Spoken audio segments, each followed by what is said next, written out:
Sa pagtatapos ng mainit na panahon ng tag-init sa Pilipinas, may isang kaganapang hinihintay ng marami hindi lang dahil sa lamig na dala nito, kundi dahil sa milagrong taglay nito. Ito ang unang ulan sa buwan ng Mayo. Para sa marami, ito ay hindi lamang simpleng tubig, ito ay ang tinatawag na Agua de Mayo. Karaniwan, pinapagalitan tayo ng ating mga magulang kapag nagpapaulan dahil baka tayo ay sipunin o lagnatin. Ngunit tuwing unang ulan ng Mayo, tila nagbabago ang utos ng ating magulang. Sinasabing ang sinumang maligo o mabasa ng unang ulan ng Mayo ay hindi agad magkakasakit sa loob ng buong taon. Ang tubig na ito ay itinuturing na banal ng kalikasan dahil ito ang naghuhugas sa dumi ng mahabang tag-init. Bukod sa paggaling sa sakit, marami pang ibang paniniwala ang nakakabit sa unang patak ng langit ngayong buwan ng Mayo. Pinaniniwalaan ng mga kababaihan na ang paghihilamos ng Agua de Mayo ay nakakatanggal ng mga pekas, tigyawat, at nagpapanatili ng kutis na mukhang bata. May mga magulang na sadyang pinapaliguan ang kanilang mga anak na matitigas ang ulo sa unang ulan sa paniniwalang magiging masunurin at malamig ang ulo ng bata pagkatapos nito. Para sa mga magsasaka, ang unang ulan ay hudyat ng masaganang ani. Ang tubig na ito ay simbolo ng pagkabuhay muli ng lupang natuyo ng init. Sa mata ng siyensya, ang ulan ay bahagi lamang ng water cycle. Ngunit sa kulturang Pilipino, ang Agua de Mayo ay pagtatagpo ng tradisyon at pananampalataya. Ito ay simbolo ng pag-asa at bagong simula matapos ang mahabang pagtitiis sa init.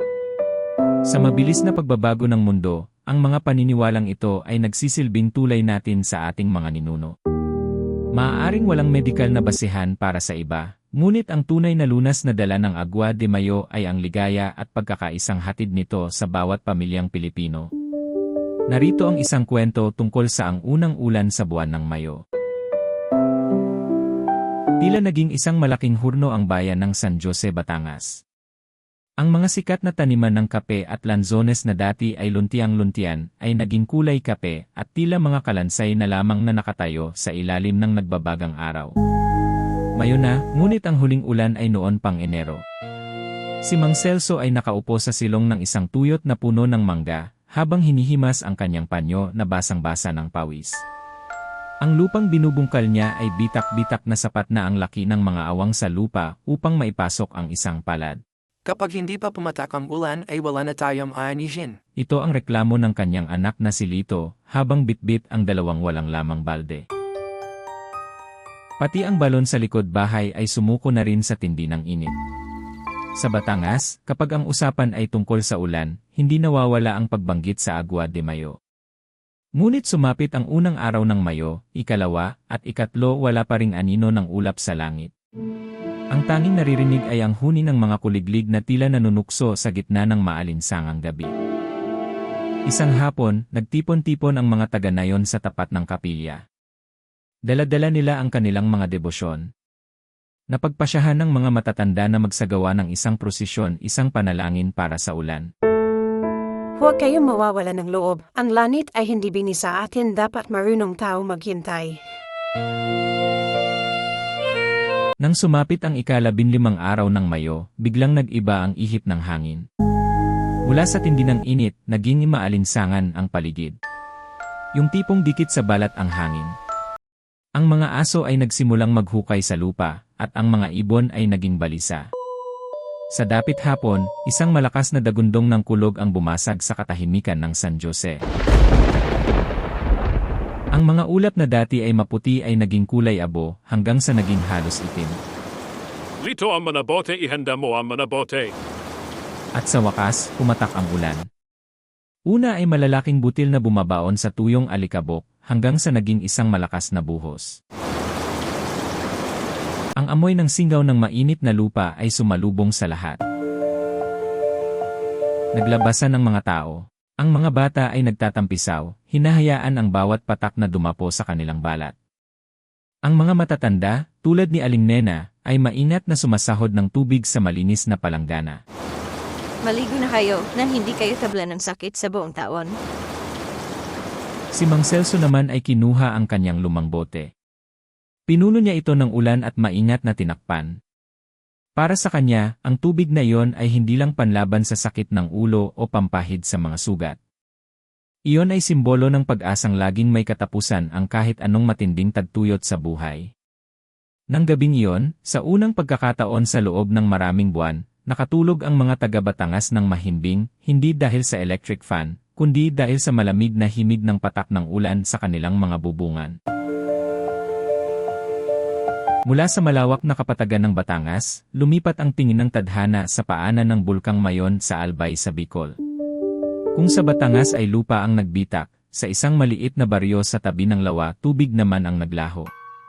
Sa bayan ng Libon Albay, ang mga sikat na palaisdaan ng tilapia at hito ay naging tila mga disyerto ng putik. Ang mahabang tag-init ay naging malupit sa mga Bicolano. Ang lawa ng bato, na dati ay sagana sa isda, ay umurong ng husto hanggang sa lumitaw ang ilalim nitong puno ng tuyong lumot at mga patay na isda.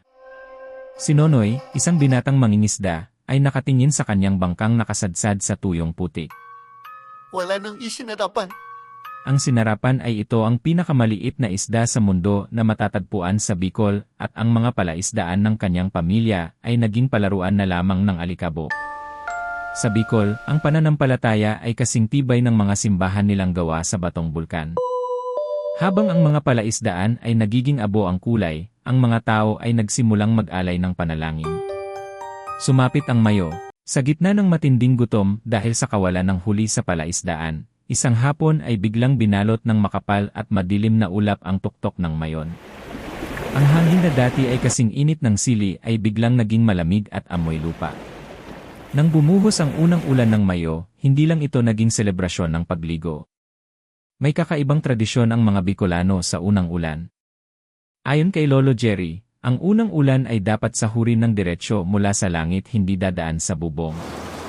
Ang tubig na ito ay ipapakulo kasama ng ilang dahon ng dayap at ipapaligo sa mga may sakit upang maiwaksi ang masamang espiritu na dala ng matinding init. Naniniwala ang mga dalaga sa Bicol na ang pagbabad ng buhok sa unang ulan ng Mayo ay nagpapatibay at nagpapakintab ng buhok na tila binibiyayaan ng lamig ng langit. Ang mga magsasaka naman ay hinahayaang mabasa ang kanilang mga kalabaw at baka sa unang ulan upang hindi raw ito magwala o maging mainit ang ulo sa gitna ng bukid. Habang bumubuhos ang ulan, si Nonoy ay mabilis na kumuha ng mga malalaking balde. Ngunit hindi lang pampaligo ang kanyang gusting gawin. Maingat niyang sinalo ang tubig at ibinuhos sa kanyang tuyong palaisdaan.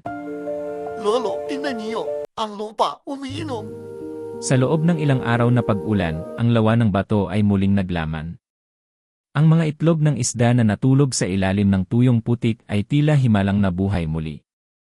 Ang mga palaisdaan na dati ay sementeryo ng isda ay muling naging sentro ng buhay. Para sa mga Bicolano, ang Agua de Mayo ay hindi lang gamot sa lagnat o pampaganda ng kutis. Ito ang tubig ng buhay na nagpapaalala sa kanila na kahit gaano katindi ang apoy ng pagsubok, lagit-laging may ulan na darating upang magpalamig at magbibigay ng panibagong pag-asa. Mula sa malawak na lawa ng Bicol, ang init ay tila lumuwas at humimpil sa gitna ng nagbabagang kalsada ng Metro Manila. Sa pagitan ng mga matatayog na gusali sa Makati at sa mga siksik na eskinita ng Tondo, ang init ay naging isang kalaban na hindi nakikita. Noong taon na yon, ang Metro Manila ay naging isang malaking oven. Sa gabi, ang semento ng mga bahay ay naglalabas pa rin ng nakapapasong singaw, dahilan upang ang mga tao ay hindi makatulog. Hindi na kaya ng electric fan, parang apoy ang ibinubuga. Ang reklamo ni Mang Boyet habang nakahubad baro sa tapat ng kalsada, bit-bit ang isang basong palamig na puno ng yelo na mabilis ding natutunaw. Dahil sa desperasyon ng gobyerno at ng mga pribadong sektor, nagmungkahi sila ng isang hakbang, ito ay ang cloud seeding. Gumastos sila ng malaki para magpalipad ng mga eroplano at magsabog ng libu-libong kilo ng asin sa mga ulap sa itaas ng lungsod, sa pag-asang ulan. Ngunit ang kalikasan ay may sariling isip. Ang mga ulap na nilagyan ng asin ay biglang itinaboy ng malakas na hangin patungo sa direksyon ng dagat. Ang mga taga-Maynila ay naiwang nakatingala, naghihintay sa patak ng ulan na hindi dumating. Ang tanging nalasahan nila ay ang alat ng tuyong hangin at ang pait ng kabiguan. Isang hapon, sa tindi ng alinsangan, tila tumigil ang ikot ng mundo sa lungsod. Sa isang maliit na parokya sa Quiapo at sa iba pang mga simbahan sa Kamaynilaan, sabay-sabay na binigkas ang espesyal na panalangin para sa ulan. Panginoon, palamigin mo ang aming lungsod. Ipadala mo ang iyong biyaya. Ito bulong ng libu-libong deboto. Bandang 3:00 ng hapon, habang ang mga sasakyan ay nakabara sa traffic, biglang nagdilim ang langit. Hindi ito dulot ng polusyon. Isang dambuhalang ulap ang unti-unting lumamon sa sikat ng araw. Maya-maya pa, narinig ang unang kulog na yumanig sa mga bintanang salamin. Pinaniniwalaan ng mga trooper na ang unang ulan ng Mayo ay swerte sa sasakyan. Hinahayaan nilang mabasa ang kanilang mga jeep at taxi dahil ito raw ay proteksyon sa aksidente sa buong taon. Sa ilang eskinita, may mga matatandang nagtatapon ng barya sa labas ng bahay habang umuulan upang pumasok ang grasya, kasabay ng lamig ng panahon. Ang mga nanay ay nagmamadaling magsabog ng tubig ulan sa tapat ng kanilang mga pintuan habang umuulan upang hindi raw umakyat ang init ng semento na nagdadala ng sakit sa mga bata. Nang gabing iyon, namatay ang mga aircon at electric fan sa maraming tahanan. Ang ingay ng mga sasakyan ay natakpan ng masarap na tunog ng ulan sa mga bubungang yero. Sa isang maliit na apartment, maingat na inilagay ni Mang Boyet ang isang boteng puno ng sahod na ulan. Alam niyang bukas, ang Maynila ay babalik sa ingay at init, ngunit ang boteng iyon ay paalala na sa gitna ng teknolohiya at cloud seeding, may mga bagay na tanging panalangin at ang kalikasan lamang ang makapagbibigay. Ang unang ulan ng Mayo ay muling napatunayan bilang ang dakilang tagapaghilom tinang nagliliyab na lungsod. Mula sa mga bitak ng lupa sa lalawigan hanggang sa nagbabagang aspalto ng lungsod, nakita natin ang isang kwento. Ang ugnayan ng tao at ng kalikasan. Maaaring ang ilan ay tingin dito bilang simpleng tubig, ngunit sa bawat bote na itinatago at sa bawat batang nagtatampisaw, naroon ang ating kultura. Isang kulturang puno ng pag-asa, pananampalataya, at paniniwalang sa kabila ng anumang tindi ng tagtuyot sa ating buhay, laging may darating na ulan na magpapahilom sa atin. Maraming salamat sa pagsama sa amin sa paglalakbay na ito sa lalim ng ating kultura at tradisyon. Kung nahanap ninyo ang kagandahan sa likod ng kwento ng Unad-Ihi-an sa buwan ng Mayo, huwag kalimutang i-like ang videong ito at mag-subscribe para sa mas marami pang kwentong Pilipino. I-follow nyo rin kami sa aming mga social media accounts. Hanggang sa susunod na pagpatak ng ulan at pag-usbong ng kwento, ito ang Jonas Mini Vlog. Maraming salamat at laging tandaan ang ating tradisyon ay ang ating kayamanan.